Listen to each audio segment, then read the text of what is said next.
As anybody about focusing on judges, but when you compare confirming district court judges to not having up the National Defense Authorization Act, you got to question the priorities of the majority.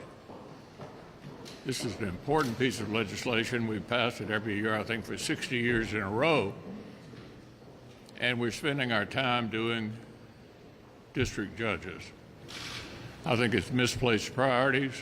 We can't stop doing everything just because there's a presidential election this year. Majority Leader needs to address some of the genuine problems that the country has.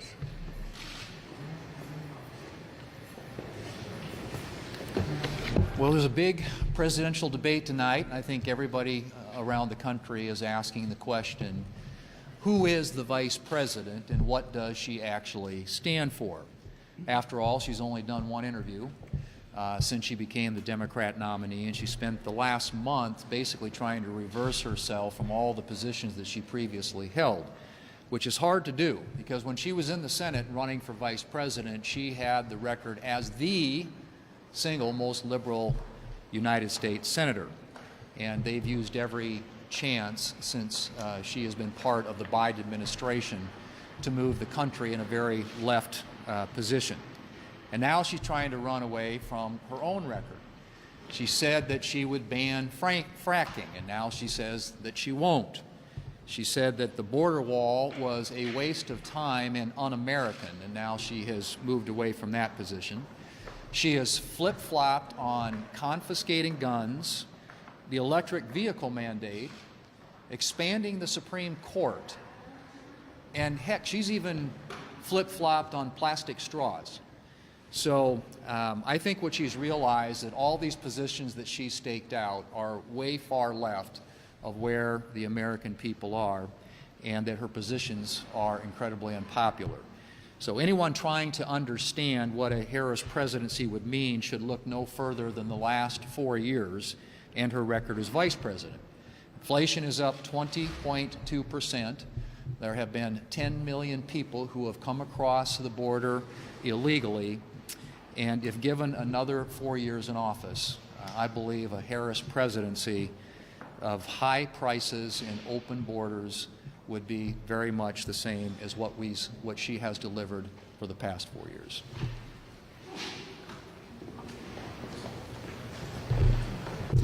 Kamala Harris is a dangerous San Francisco liberal. She has flip-flopped on one position after another as she's run for president because she's trying to run away from her radical record. On the one so-called interview that she did, she said, well, that didn't really matter because she said her values hadn't changed. Well, her values call for defunding the police but coddling the criminals. Her values call for banning certain American energy products, making energy prices go up. Her values call for eliminating private health insurance in America, but giving free health care to illegal immigrants, as well as free housing, as well as debit cards loaded with taxpayer cash. Under Kamala Harris, the crime and the chaos that we see in San Francisco, that would be the face of America. So tonight they're having a debate, and she's going to use phrases like on day one and laser focused. Well, her day one was almost 4 years ago. And when she and Joe Biden and the Democrats focus their laser, they've caused massive misery for American families. Prices are up across the board over 20%, 10 million illegal immigrants into this country, people from criminal cartels, drug dealers, people on the terrorist watch list. Kamala Harris proclaimed that Bidenomics is working. And she proclaimed that the border wall, she said it was a stupid waste of money. 2 out of 3 Americans say this country is heading in the wrong direction. And in order to try to get elected president, Kamala Harris is flipping more of her positions than IHOP flips pancakes. Well, the thing about IHOP is they only flip once. She's going to flip just right back again after the election, no matter how it turns out, because as she said, her values haven't changed.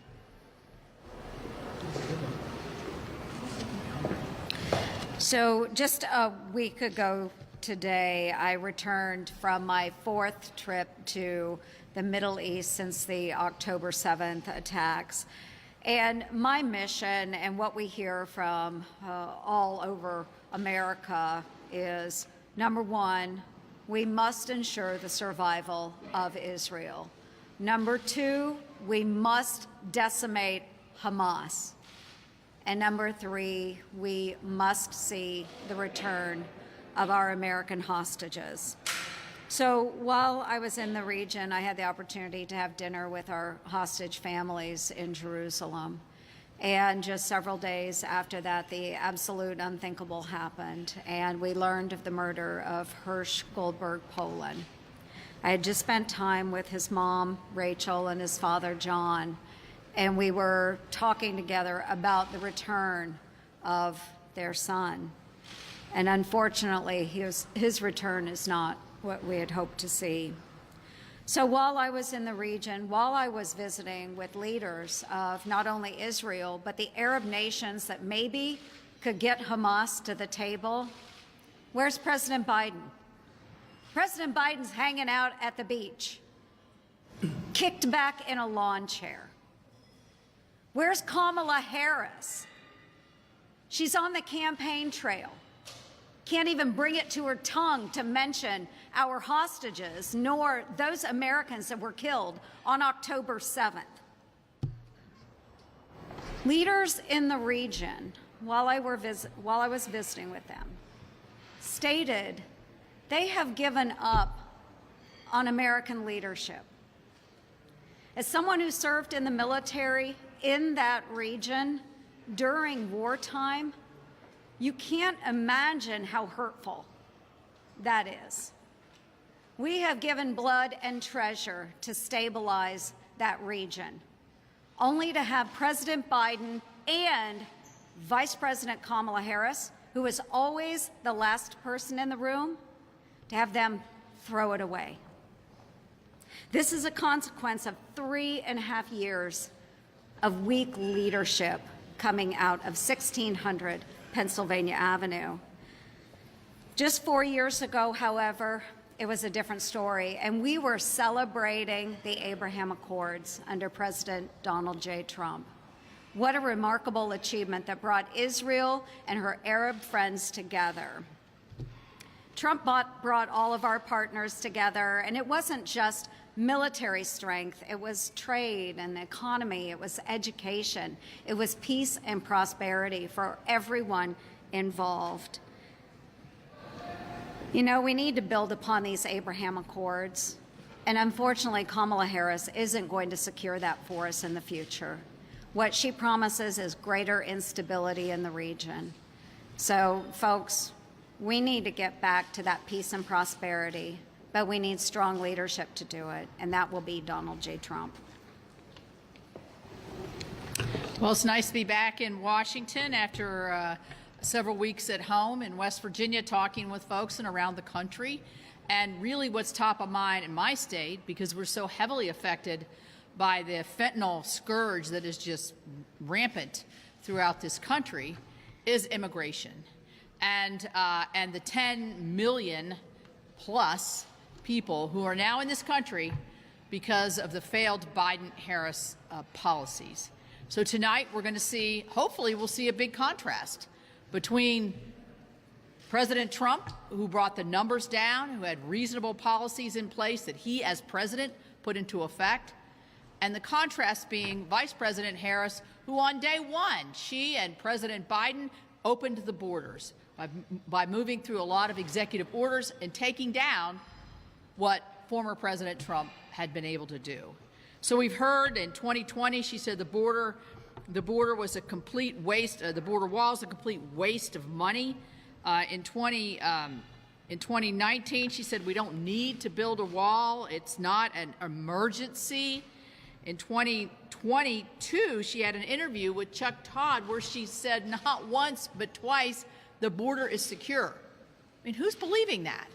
This is 2 years ago. That was probably 6 million people into where we are now.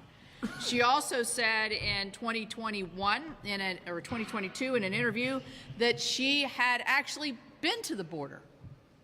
when in fact, the interviewer, Lester Holt, had to say, no, you haven't. And she says, well, I haven't been to Europe either. I mean, what a flippant answer to a very serious question. So this is who she really is. These are unguarded moments where we've been able to see her in her past life, but we haven't seen her like this because she's had that one interview and she's been in a bubble as she campaigns. So tonight, I think that the border is going to be top of mind of many people in this country, whether it's the crime, the fentanyl, or just the illegality and the unfairness of letting people just run into our country, stay here 7 or 8 years, have their case heard, if they even respond to have their case heard. And I think the Vice President has shown herself and was appointed a leader in this area, and she's been a miserable failure.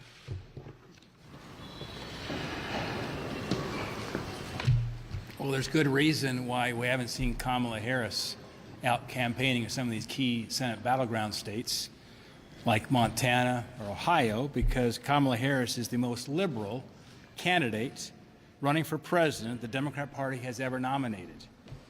And don't take my word for it. Washington Post's Philip Bump said on August 13th, 2020, and I quote, in 2017, Harris was the 8th most liberal U.S. senator. In 2018, 4th. And as she prepared a 2020 presidential run, she became the most liberal, joining Senators Bernie Sanders, Cory Booker, and Kirsten Gillibrand, all of whom also ran, end quote. Kamala Harris is also the least electable of 10 possible Democrat nominees. And don't take my word for it, that was the New York Times that talked about that this past summer. She is unelectable because her positions are radical. She called the border wall a waste of taxpayer money. She called to ban fracking. She called to defund the police. She co-sponsored legislation to mandate electric vehicles. She tried to change her positions, but the American people are now onto her. And as the New York Times poll from this past weekend shows, that shine is wearing off. The American people are smart. They know that Kamala Harris is not only a liberal, she's disingenuous because she's tried to change her positions. And don't take my word for it. When asked about Kamala Harris's flip-flops, Bernie Sanders said Kamala Harris is, quote, doing what she thinks is right to win the election. But Bernie also said at that same time, I do consider her a progressive. She has the Bernie Sanders seal of approval as being a progressive. So if you like San Francisco politics, you're going to love Kamala Harris. In other words, Kamala Harris is still the radical, out-of-touch California liberal that she's always been. And the American people know it and will right this ship 8 weeks from today. Leader McConnell. Do you support the House strategy to push government funding until March and also include the SAVE Act in there? Or do you agree with Leader Schumer that this is going to result in a shutdown? Well, I think we first have to see what the House sends us, and then, of course, how to handle that will be up to the majority leader. I would remind you, I've been both. Majority's better. But the first step ought to be what comes out of the House, and I think we don't know right now. Having seen a lot of these government funding battles yourself, there are some Republicans who argue the SAVE Act is worth risking a shutdown just 5 weeks before the election. Do you think that could jeopardize Republican prospects? I'm sorry, say that again. Do you think a government shutdown, if it happens over the SAVE Act, could jeopardize Republican prospects? A government shutdown is always a bad idea at any time. Donald Trump just posted on Truth Social that he believes that Republicans should shut down the government if they don't get the SAVE Act or election security passed ahead of the election. Do you agree with that? Well, as I just said, shutting down the government is always a bad idea, no matter what time of year it is. Leader McConnell, your friend Dick Cheney over the weekend endorsed Kamala Harris. He called Trump the single biggest threat to the Republic in its history. What, should Republicans listen to Dick Cheney, or what, is he wrong? Well, you'd have to ask the Cheneys about that. Thank you. You don't have any opinion on that?